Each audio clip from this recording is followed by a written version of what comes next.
Hey people, welcome to episode 2 of Rough Vocal Effects Revisited. Before we go on, let me make the disclaimer that I have a lot of important stuff to say in this episode, and I want to get it right. So yes, I'm going to read it from my laptop, and not make an effort to memorize it or make it look like I did so. So, today I'm going to give you an update on how I subcategorize false fault distortion. If you've watched my original Rough Vocal Effects 101 series, you might remember that back then I differentiated 3 main strategies of bringing distortion into the high range, and I still do. However, in the last couple of years, many of you have sent me audio and video examples of distortion that don't seem to fit so neatly into only one of these categories, and it made me question my own categorization. Is distortion just distortion after all, and any further differentiation pointless? Having worked on that vocal effect with hundreds of people tells me otherwise. Yes, some singers just distort intuitively, and focusing too much on what exact strategy enables them to do so would overcomplicate things. However, those people rarely need lessons. They might still work with a voice teacher in order to refine their expression or master challenging repertoire, but as long as the technique itself works consistently and sustainably, they are not in need of someone like me. But what about the classically trained singer who can't seem to find any distorted sound even once? Or the soul singer who can only do it in certain situations, but has no idea on how to access it reliably?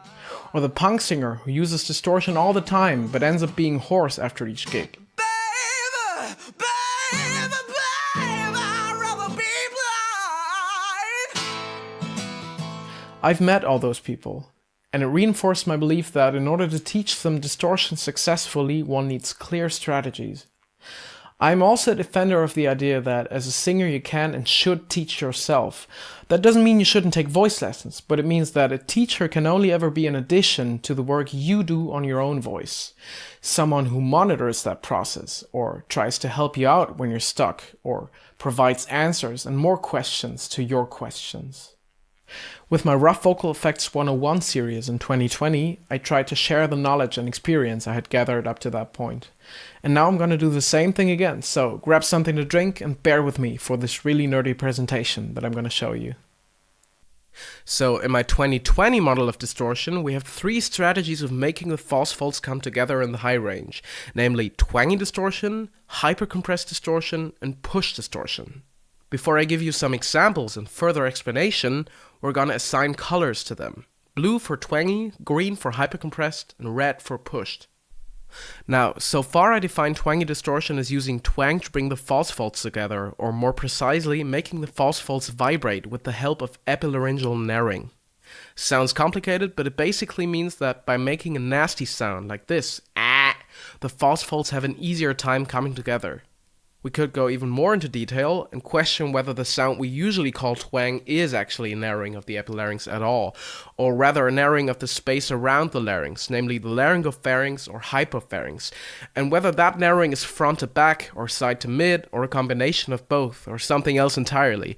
But probably for this video it's smarter to just assume that some kind of throat narrowing has the false faults constrict out of peer pressure in a way that feels more efficient or even more open to us. When isolated, that might sound something like this. And in musical context, Whoa, we're halfway there. Whoa, living on a prayer. the next strategy, hypercompression, doesn't rely on that nasty twang sound. Instead, we use a coordination that is similar to weightlifting, constipation, or other kinds of heavy work, where the false faults press down on the true faults and a high amount of pressure is built below the larynx.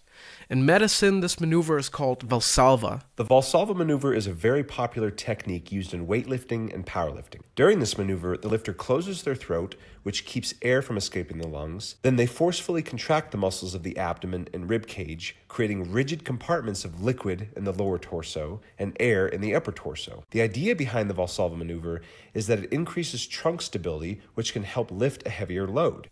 In isolation, hypercompressed distortion might sound something like this. Hey! And in musical context, maybe like this. When there's lightning, you know it always brings me down.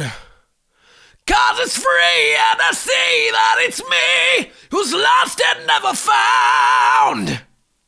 The third way of bringing the false faults together would be just pushing. by which I mean using a lot of air with a lot of force, which often has the false folds constrict and compensation. Pure push distortion is not sustainable, as the vocal folds can't endure that combination of high airflow and pressure at the same time for an extended period without swelling. I'm still gonna give an example of push distortion in isolation. Hey! And in musical context, Well, shake it, baby, now! Twist and shout! some colleagues of mine suggested that one should view those three strategies of distortion as a continuum rather than three separate categories, because sometimes singers seem to get away with pushing as long as there's a necessary amount of twang, or some other people's distortion sounds like it's in between of the twangy and hypercompressed versions, so let's see what that continuum would look like.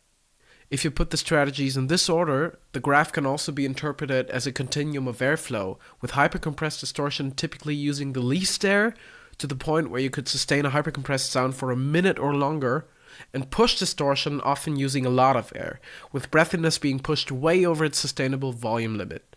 Speaking of volume, hypercompressed distortion will also be quieter than twangy and push distortion, at least as a rule of thumb.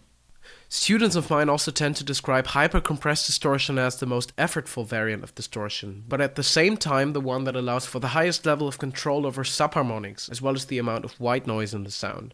I agree about that, as you can see in my quick tip video on regular versus irregular distortions. Yeah, a very irregular distortion, in this case just with a very stable subharmonic interval, yet na, na, na, na, na. And then in other music, actually the majority of distorted vocals, you have a bit more dirt, randomness, chaos in the sound. It's more like, yeah! In this particular case, I'm doing it with the technique I call hypercompressed distortion, but it works with different techniques. The other extreme would be push distortion, which every drunk person can and will easily do on a basic level, but only few singers can perform with precise control, let alone sustainably.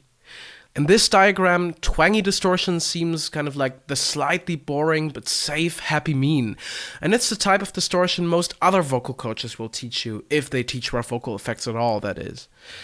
Now, if you add another layer depicting stability versus instability between the strategies, this approach actually seems to make a lot of sense. And the Continuum of Distortion sounds and looks pretty fancy too, right? I've even made some alternative designs. Beautiful, isn't it? Well, sadly, it's a bit more complex than that. This way of organizing the strategies doesn't include the possibility of combining hypercompression and pushing, which, however, is something that grunge singers do all the time. Here's an example where you can clearly hear both the constipation of hypercompressed distortion as well as the high airflow and volume of push distortion. It must be your skin that I'm sinking in. It must be for real, 'cause now I can feel. Don't let the days go by. Could have been easier on you. I couldn't change though I wanted to. Glycerine. Also, to students who already understand hypercompressed distortion and push distortion, but haven't quite grasped twangy distortion yet, this diagram might lead to confusion, as it implies that twangy distortion must feel like a neutral in-between stage of those two extremes, or even like the combination that I just demonstrated. However, this is not the case at all, as twangy distortion is its own strategy that, in its pure form, comes without any further compression or pushing. So we need to find a better model. What about the Venn diagram of distortion? I promise it's gonna look equally as fancy. Let's say we still agree on twang, hypercompression, and push as the three main strategies. Let's also agree on the assumption that you can combine each of these strategies with any other strategy, which leads to three more subcategories. Okay, makes sense, but what about the center of the diagram, where all strategies overlap? Does that kind of distortion even exist? Well, I guess let's assume it does. So, 7 distinct variants of distortion it is. Getting a bit complicated already, but as long as it doesn't get any more than that, I guess we're good? I have to confess something. The reason I didn't demo anything this time is that a perfect middle ground between all these strategies doesn't really exist. Or more precisely, it does exist. I could even give you an example of it right now. In fact, I will. Here's a distortion that has an equal amount of every strategy in it and is therefore the ultimate distortion. Ready? Not that impressive, was it? But maybe it would sound better on a high note. Well, that's exactly the problem, though. We can't just bring distortion into the high range without deciding for one main strategy. That's what this whole video is about. We might add secondary strategies later, but if we don't consciously decide for the primary strategy, our body does it for us. For lots of intuitive singers, that ends up being push distortion, and they might even like the sound of it, but they just can't sustain it. Definitely not for the length of a 90-minute concert, often not even for a full song, and sometimes not even for 3 seconds without coughing. Here's an example of me using push distortion in a performance. I think it sounds pretty fucking cool. 'Cause this is what you waited for. Your chance to even up the score. And as these shadows fall on me now, I will somehow, yeah. Well, but guess what? I was audibly hoarse after only 1 minute of doing that, and I knew I was gonna be beforehand, as there's just no way around that fact. I still made the decision to use that strategy because I liked the pure and rough nature of it. And in that situation, I wasn't primarily a voice teacher, and maybe not even much of a singer, but first and foremost, a musician. Just like you can be a dentist and love chocolate at the same time. That's why I included push distortion as a valid strategy in the first place. Life's complicated, and so is gonna be the next diagram. Oh nice, it's a tree diagram, but flipped over with the roots at the top and the branches growing downwards. Let's see what fruits are hanging from the twang tree, shall we? Okay, so first off, we have compressed twangy distortion. Hey! Don't get fooled though, the reason it works at all is that I have a necessary amount of twang in it, even though the extra amount of compression might disguise it a bit. For reference, here's pure twangy distortion at the same pitch. Hey! Sounds much nastier, right? But with a lot of students, that's exactly the sound we start with, because in the beginning we have to prioritize ease over beauty. In theory, if you've got your twang right, just increasing it to the point where a subjective maximum is reached, and then adding a tiny bit of extra support energy, should do the trick.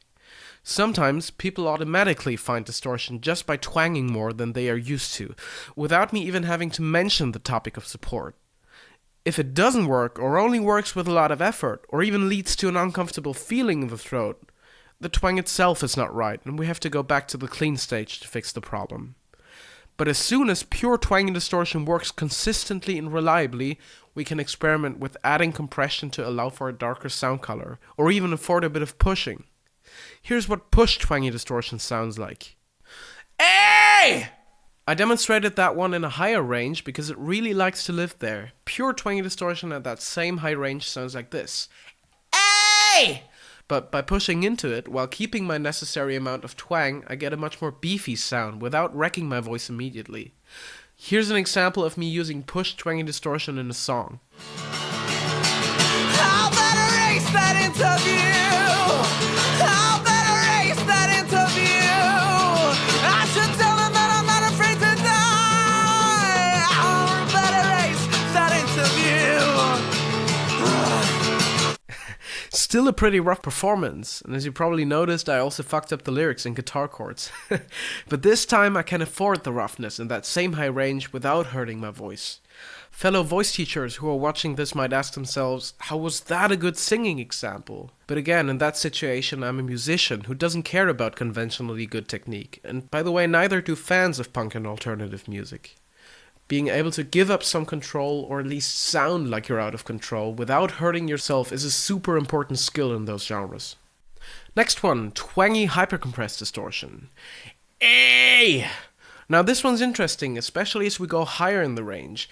Hey!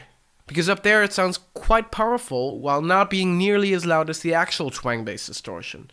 As I've already demonstrated before, we can also push into hypercompressed distortion. That one actually adds volume, as well as a bit of roughness. In this video, I'm going back and forth between pure hypercompressed distortion and a more pushed version. You can't really hear the volume difference, as there's audio compression going on, but you might still be able to notice the parts where it sounds a bit beefier. My goal, where will you go? I'm going where the cold wind blows. In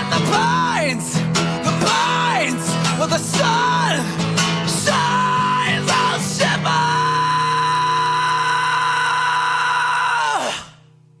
Again, it might look like I'm straining, but I can do that one for hours, and it feels great. Now, back to stuff that doesn't feel great. Push distortion. I already showed you the clip of me deliberately pushing through that Glenn Hansard song, and now I'm gonna play it a second time, but with an additional listening task for you. Do you hear moments where I add a bit of twang or extra compression to my push distortion? 'Cause this is what you waited for. Your chance to even up the score. And as these shadows fall on me now, I will somehow, yeah. If you've spotted those moments, congrats, you have a really good ear. If you haven't, don't worry. This is advanced level stuff now, and it's gonna get even more advanced. Say hello to pushed, compressed, twangy distortion, pushed, twangy, hypercompressed distortion, and compressed, twangy, push distortion. Yes, I'm gonna give demos for each in a second, and no, you're probably not gonna hear much of a difference anymore. Hey! Hey! Hey! Or did you hear a difference? Maybe, but the thing is, it doesn't really matter. What matters is that in order to get close to this ideal of the ultimate distortion where every strategy is present but none sticks out, I still have to decide for one primary strategy in order to stay safe. The compressed twangy pushed one is kind of an exception, as this one would still wear me out eventually, but as the work is distributed between all three strategies, it won't wreck me as quickly as the pure push distortion. So that's 12 distinct categories of distortion now, almost twice as many as before. Is this still practical? For most people, no. One could argue that most people don't watch my videos, but as a voice teacher I have an interest in making myself understood, so let me suggest a compromise. The Triangle of Distortion. You already know what the colors mean, but still let's add the numbers. Now, that looks almost like our Venn diagram of distortion, but easier. I didn't actually come up with it on my own. My friend and colleague Marcel Weidenauer had that idea. You might know him from his YouTube channel Sing and Scream. If not, look him up, because he's really fucking good at exactly that. Fucking me so shy!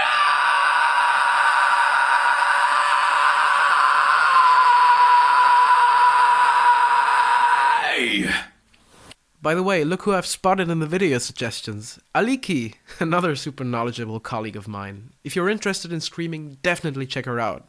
Okay, back to topic. Here's our Triangle of Distortion, with pure twangy, hypercompressed, and push distortions being the extremes, and everything in between being hybrid variants. You can see that the further we stray away from the corners, the more the colors fade and mix. That reflects how for most singers it's easier to control distortion by focusing on only one strategy at a time, and it also reflects how I teach distortion to beginners. Some students don't have a preference, so before we start we have to decide for one type of distortion first. Let's reorganize this a bit so we can gather the pros and cons of each strategy. Twangy distortion is sustainable if done correctly and very flexible in terms of registration and pitch range. However, it has a limited range of sound colors and can never be as dark as hypercompressed distortion, which is sustainable too if done correctly.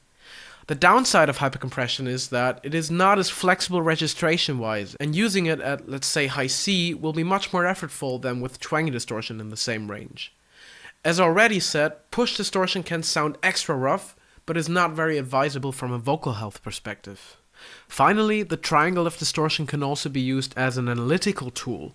If we reorganize this again, we could pinpoint every single variant of false fault distortion that we hear in the wild on it, and have a clearer idea of how we can approach those same sounds as singers and teachers. Those dark spots I just added are the positions of the subcategories that we talked about today.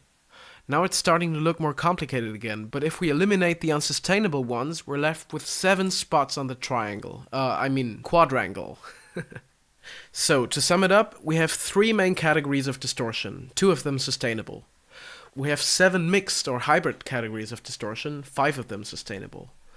We could differentiate even further, namely by distinguishing more regular distortion sounds from less regular distortion sounds, as explained more in depth in my quick tip video, to the point of even indicating specific subharmonics or amounts of white noise in the sound, as explained more in depth in my original Rough Vocal Effects 101 series. Obviously, combinations of distortion with other rough and soft vocal effects are possible too, but this video is long enough already. By the way, singing without any vocal effects is an option too if you have enough of this topic by now. Or not singing anything at all, for that matter. Well, is it? That's it for today. If you found this video helpful, feel free to hit the like button and leave a comment. And if you haven't already, subscribe to my channel and hit the bell so you don't miss any new content. I've also added the links to my website and my PayPal to the video description, in case you want to schedule a lesson or buy me a tea. Thanks for watching, and see you next week for episode 3 of Rough Vocal Effects Revisited. Bye!